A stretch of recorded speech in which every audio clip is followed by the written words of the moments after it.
Good evening, excuse me, good morning. Welcome to another live feed on Rashad's YouTube channel. This is March the 23rd, 2026. This is another live feed. We talking about Freedom in Christ Study Bible. This is week 3. This is week 2 of the Fall of Humanity. Genesis chapter 4. The personal effects of the fall. Then we're reading that from Genesis chapter 4 and then get into a new book called Saying It Loud, 1966, the year Black Power challenged the civil rights movement. The 60th anniversary of 1966, 2026, and that marks the 60th anniversary of the year 1966.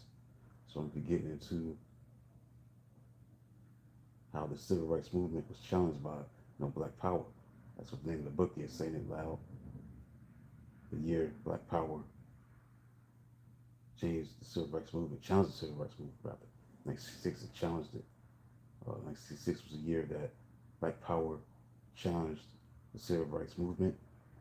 That's what this book is about, chronicling that year, 1966, why it happened and how it happened. So I'm going to get into that. Read the prologue. Let's get into the Word of God, chapter 4 of Genesis. Adam lay with his wife, Eve, and she became pregnant and gave birth to Cain. He said, with the help of the Lord, I have brought forth a man. And I gave birth to him by Abel. Now Abel kept flocks and Cain worked the soil. So in the course of time, Cain brought some of the fruits of the soil as an offering to the Lord. But Abel brought fat portions from some of the firstborn of his flock. The Lord looked with his favor on Abel and his offering, but on Cain, his offering, he did not look with favor. So Cain was very angry, his face was downcast. So then the Lord said to Cain, why are you angry? Why is your face downcast? If you do what is right, will you not be accepted? If you do not do what is right, sin is crouching at your door. It desires to have you, but you must master it. Now Cain said to his brother Abel, let's go out to the field. And while they were in the flock, Cain attacked his brother Abel and killed him. And the Lord said to Cain, where's your brother Abel? I don't know. He replied, am I my brother's keeper? The Lord said, what have you done? Listen, your brother's blood cries out to me from the ground. Now you are under a curse, driven from the ground, which open his mouth to receive your brother's blood from your hand. So when you work the ground, it will no longer yield its crops for you. You will be a restless wandering on the earth. Cain said to the Lord, my punishment is more than I can bear. Today you are driving me from the land, and I will be hidden from your presence. I will be a restless wanderer on the earth. Whoever finds me will kill me. The Lord said to him, not so. If anyone kills Cain, he will suffer vengeance 17 times over. And the Lord put a mark on Cain, so that no one who found him would kill him. So Cain went out from the Lord's presence and lived in the land of Nod, east of Eden. Cain lived with his wife, and she became pregnant and gave birth to Enoch. Cain was then building a city. He named it after his son Enoch. To Enoch was being born Irad. Irad was the father of Mahujah. Mahujah was the father of Methuselah. Methuselah was the father of Lamech. Lamech married 2 women, one named Ada and the other Zillah. Ada gave birth to Zabah, and he was the father of those who lived in tents and raised livestock. His brother's name was Jubal. He was the father of all who played the harp and flute. Zillah also had a son. Okay. Forged all kinds of tools out of bronze and iron. Tubal Cain's sister was Naboth. Lamech said to his wives, Ada, Zillah, listen to me. Wives of Lamech, hear my words. I've killed the man for wounding me, like a man for injuring me. The king is avenged 7 times, then Lamech 77 times. Adam lay with his wife again. She gave birth to a son and named him Seth, saying, God has granted me another child in place of Abel. Since Cain killed him, Seth also had a son. He named him Enosh. At that time, men began to call on the name of the Lord. Let's look at chapter 4 of Genesis, personal effects of the fall. In the fall, Adam and Eve lost not only their lives, but also their knowledge of God, which was intrinsic to their relationship. They were now spiritually dead. The souls were no longer united with God. This had an immediate effect upon their capacity to think, feel, and choose. Like an intimate relationship with God, had no true perception of reality. To illustrate this, how does one hide from the omnipresent omniscient God, as Adam and Eve tried to do? In Genesis chapter 3, verse 7 and 8, the distorted perception of reality fits Paul's description of the futile thinking of those who don't know God. They are darkened in their understanding and separated from the life of God. The man without the Spirit does not accept the things that come from the Spirit of God. They are foolishness to him. He cannot understand them because they are spiritually discerned. After they sinned, Adam and Eve became emotionally stirred. Emotions expressed by Adam was fear. Adam and Eve need to learn that the fear of the Lord is the beginning of wisdom, because the fear of anything other than God excludes faith in God. Adam and Eve were also filled with guilt and shame. For the fall, they were naked and unashamed. Now they wanted to hide and cover themselves. Those who are lost in sin often mask their inner selves because they fear that others may find out what is really going on inside them. Fortunately, Adam and Eve's emotional problems were passed on to their descendants. Cain and Abel brought their offerings to God, but God wasn't pleased with Cain's offering. So Cain was very angry and his family was downcast. The Lord said to Cain, "Why are you angry? Why is your face downcast? If you do what is right, will you not be accepted? If you do not do what is right, sin is crouching at your door. It desires to have you, but you must master it." Before the fall, Adam and Eve had only one bad choice to avoid. Now they were plagued by choices every moment of every day, as we are all today. Apart from God's presence in our lives, the greatest power we possess is the right and the responsibility to make choices. We can choose to pray or not to pray. We can choose to believe or not to believe. For the fall, Adam and Eve had personal attributes that after the fall became glaring needs. First, before the fall, they had a sense of belonging to God, to each other. They had been completely accepted. But now they were struggling with a sense of alienation and rejection.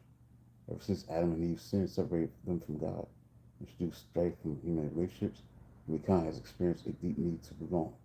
We will never fully understand the power of peer pressure until we understand the legitimate need to belong and the fear of rejection. Secondly, the innocence was replaced by guilt and by shame, which preoccupied an identity crisis and search for significance. Thirdly, they lost spiritual life, left them weak and helpless, had to develop their own strength, self-control. We will see how these needs only can be met in Christ. All right, so we be into chapter Ecclesiastes, chapter 1. Meaningless letting that be tomorrow. To look at the false man. All right, so that'll be it for tomorrow. All right, so we're going to get into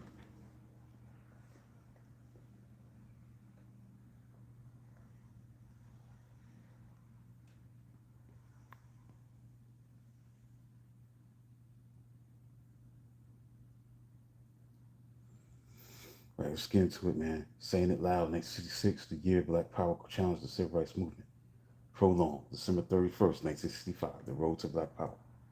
The middle of Alabama U.S. Route 80, highway that links Selma and Montgomery, now is to 2 lanes, as it passes through Lowndes County, deep in the former cotton plantation territory known as the Black Belt. For decades, the deadly reach of the Ku Klux Klan made this slender stretch of open road, surrounded by swamps and spindly trees covered with Spanish moss, one of the scariest in the South.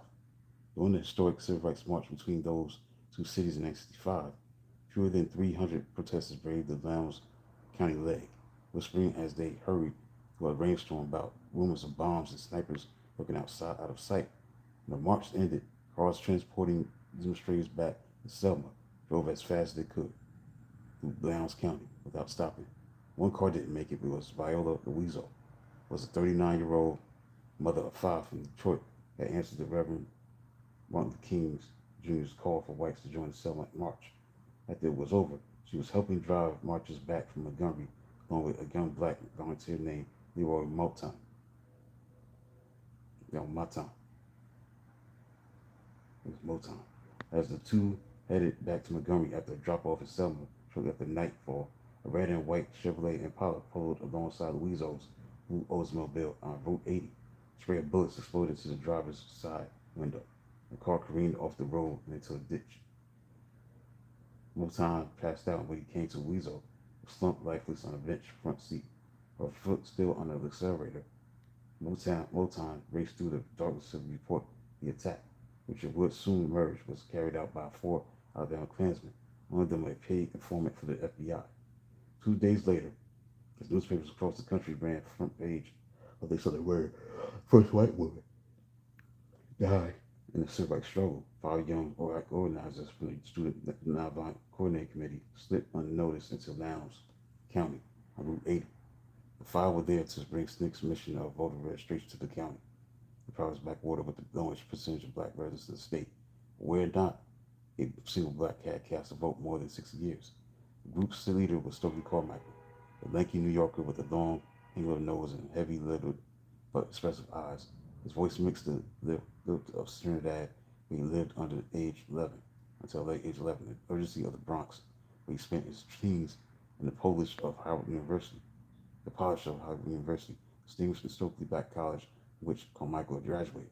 For the next 8 months, SNCC organizers proved successful enough that white farmers punished black sharecroppers, registered to vote by evicting them from their land. So was it that?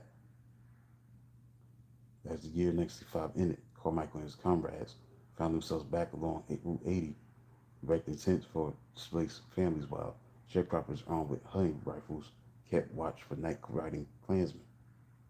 On the second to last day of December, Carmichael was putting up tents on a 6-acre plot that local church group had purchased by the side of Route 80 when a blue Volkswagen Beetle drove up. A thin, mocha-skinned young black man dressed in denim overalls stepped out of the car. Carmichael recognized Sammy Young, a student at Alabama's Tuskegee Institute, who had become active in campus organizing over the previous year. Young had participated in years after SNCC protests.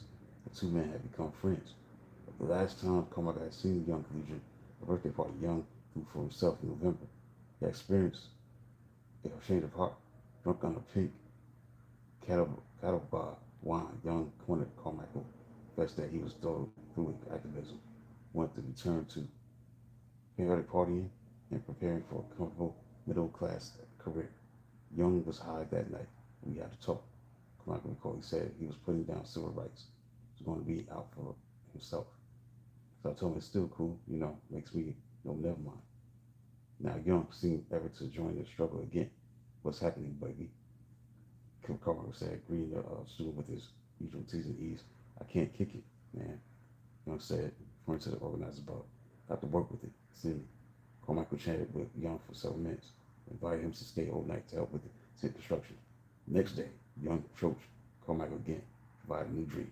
He wanted to tent in Tuskegee's, making Tuck County what Carmichael was trying to do in Lowndes County, register enough black voters so they could form their own political party, elect their own candidates to local offices. In Carmichael's territory, that fledgling party already had a name, the Lowndes County Freedom Organization.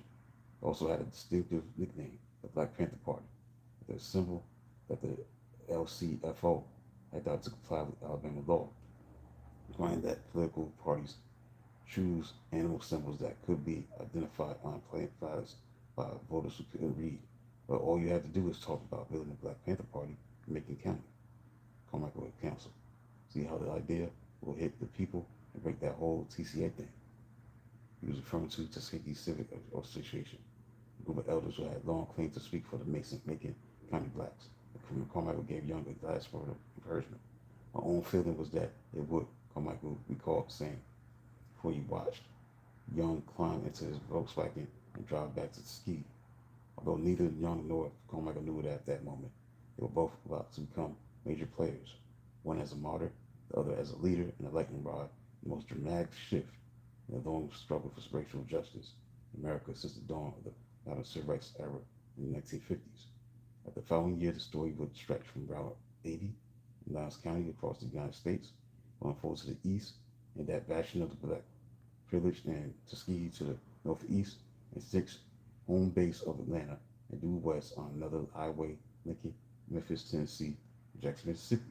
To the north, the story would involve a slum neighborhood of Chicago that the Reverend Martin Luther King Jr. would select as his next battlefront. Far to the west, 2 junior college students from Oakland, California would take inspiration from the Black Panther experiment in Alabama to launch a radical new movement of their own. After a decade of watching the civil rights saga play out in the South, a restless generation of northern black youth would demand their turn in the spotlight. Before the year 1966 was over, the story would alter the lives of a cast of young men and women, almost all under the age of 30. In turn, would change the course of black and American history. In the study of the seismic era known as the 60s, numerous books have been devoted to the individual years. In most cases, this approach has served to weave together to get different political and social threads that intersected throughout that remarkable decade. But this book will tell the story of the birth of Black Power through the framework of 1966 for more specific historical reasons. First, it was unquestionably the year when the movement was, as we remember it today, took full form. In the spring of 1966, Stokely Carmichael assumed the helm of the Student Nonviolent Coordinating Committee, began to redirect SNCC's focus from peaceful voter registration in the South to a far more sweeping and radical agenda that questioned nonviolence, mainstream politics, and white alliances. During the summer, Carmichael exchanged a defiant chant, Black Power, the crowd in rural Mississippi in a scene that transfixed the media and made him a nationally recognized figure virtually overnight. In the fall of 1966, Huey Newton and Bobby Seale conceived the 10-point program, founding document of the leather-clad, gun-wielding Black Panther Party for self-defense that we remember today.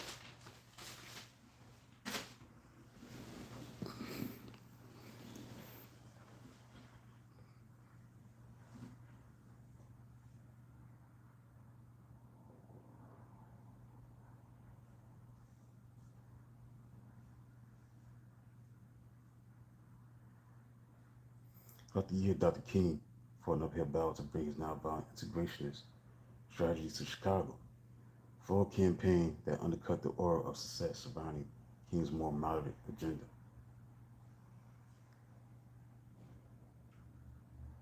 In Georgia, Julian Bond, SNCC's longtime communications director, waged a year-long battle to take a seat in the state legislature after he was banished for opposing the Vietnam War. For young blacks across the country, it was a humiliating spectacle that deepened their cynicism about the prospects for achieving justice through the two-party political system.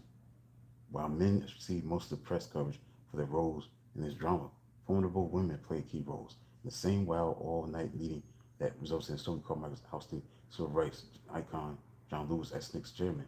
Ruby Doris Smith Robertson, a tough-minded Spelman College graduate, was elected to the number 2 position of executive secretary. Caught in the middle of one of the year's most painful episodes, the expulsion of the last remaining whites from SNCC, was Dottie Miller Zellner, a white New York City native who was one of the group's longest-serving and most loyal staffers. Waiting off stage was Kathleen Neal, the daughter of a black scholar from Texas, who dropped out of Barnard College in 1960 to work for SNCC, the first step in the journey that will lead to her becoming a globally recognized name and faced as the wife of Black Panther leader Elvis Cleaver. For millions of young blacks, it was the point at which black consciousness, as referred to it, became both a state of mind and a badge of identity.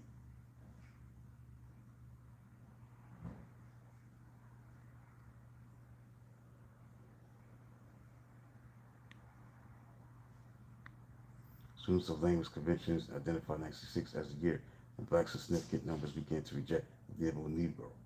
Looking back on the period, Gene Roberts, the white waist beat reporter for the New York Times, recalled fighting a running battle with his copy desk editors in Manhattan over his decision to stop using that term when referring to young black militants. By summer, Ebony magazine monthly chronicle of black trends and newsmakers, officially recognized the popularity of the Afro hairstyle, the Carrot Curl story on the natural look. While almost all the black power leaders cited Malcolm X as an influence, it wasn't until the middle of 1966, a year and a half after Malcolm's assassination, that his bracing words and powerful life story became known to blacks and whites of all ages, and it comes with the publication of the best-selling $1.25 paperback edition of posthumous autobiography. In 1966, the relatively new tools of modern polling captured an anonymous turn in racial attitudes. 3 years earlier, on the eve of the March on Washington, Newsweek magazine had commissioned pollster Lewis Harris to conduct a groundbreaking opinion survey which showed evidence of a widening national belief in racial progress.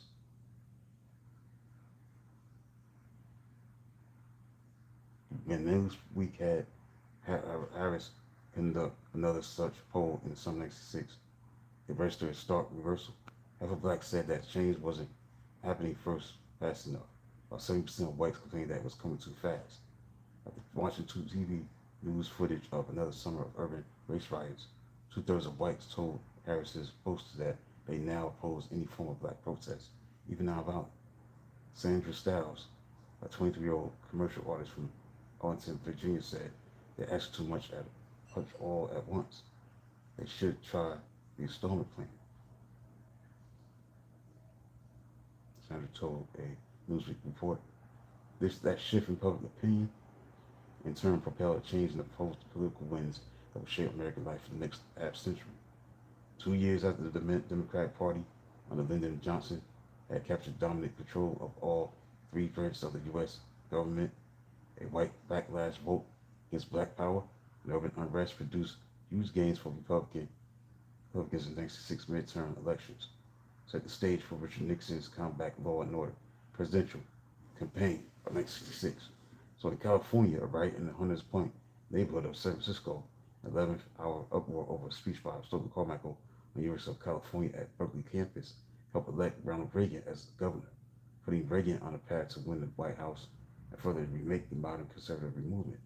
So in Alabama, the appeal of an even more openly white supremacist brand of politics was demonstrated when George Wallace, the term limited segregationist governor, encouraged his wife, Lorraine, to run in his place, and the total political monogamous won in a landslide. As a narrative framework, focusing on the events of 1966 also makes it possible to reconstruct not just what happened, but how it happened. This book attempts to capture the rich and often messy way that this historical pivot unfolded in real time. To use apparent expression, no doubt the sort of broad social forces emphasized by academic historians played an important role. An insidious economic and structural racism of the North differed from the more overt Jim Crow racism of the South. So a rising generation of young Northern blacks didn't share the religious and deferential position of their Southern elders. Just as important, however, was the timing and sequence of events, the role of happenstance, both fortunate and tragic. So was the personality of the key players, all of whom had compelling strengths, but also conspicuous flaws, as was the case with the earlier civil rights era. White print and television reporters occupied a prominent place in the story. But this time, journalists weren't welcome witnesses, but bewildered outsiders looking on at an uprising that granted them little access that they were equipped to understand. Although the Black Power movement continues to gather force and generate headlines as the 70s, signs of the flameouts and power struggles that prove its eventual undoing are already apparent. For all his dashing good looks and vibrant charm, Stokely Carmichael by the end of 1966 has succumbed to the self-involvement and emotional fragility that would end his tenure as Knicks chairman after 1 year. Only 1 year, so at the end of 1966, Elvis Cleaver was just leaving prison after 7 years. But already, Cleaver's jailhouse writings published in Ramparts magazine and later collected in his best-selling book Soul on Ice showed a penchant for self-promotion and competitive egotism would eventually lead to a destructive feud with Huey Newton after Cleaver joined the Black Panthers. Sensational press coverage of the Black Power phenomenon was already feeding poisonous jealousies, while the FBI was preparing to launch a new campaign of surveillance and dirty tricks that would cripple the movement from that point on. Yes, visible too, but more for positive and prophetic legacies that resonate to this day. The core of becoming Michael's original conception of Black Power, the idea of harnessing the clout of Black voters to elect Black officials in areas where Blacks represent a decisive percentage of the population, has since become manifest in cities, localities across America.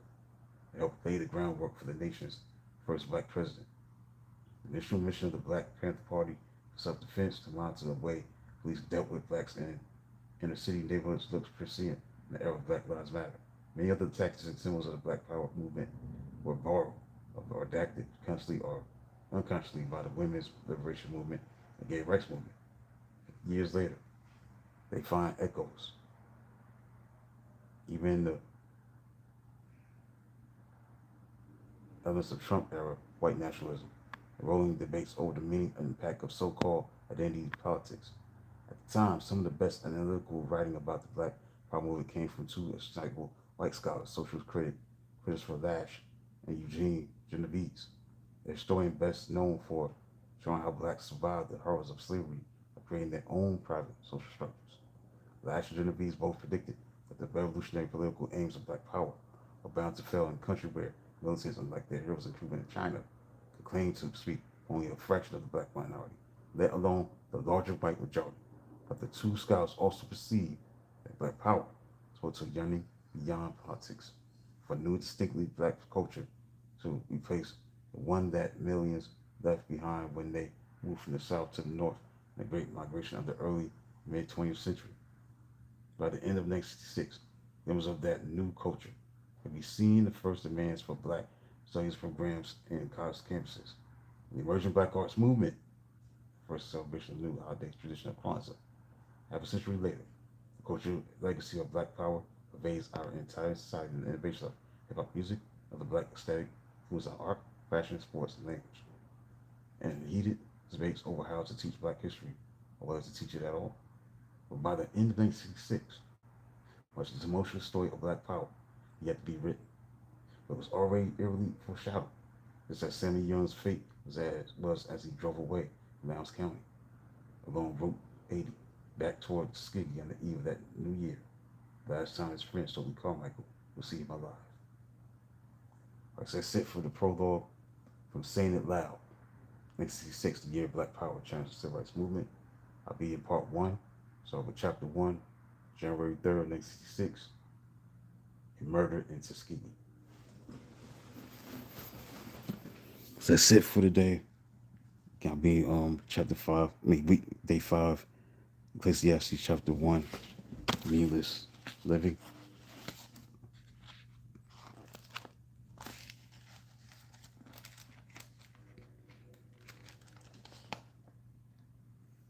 Ecclesiastes chapter 1, meaningless living. So that's it. I'll be in part 1, murder in Tuskegee, January 3rd, 1966. So that's it for today.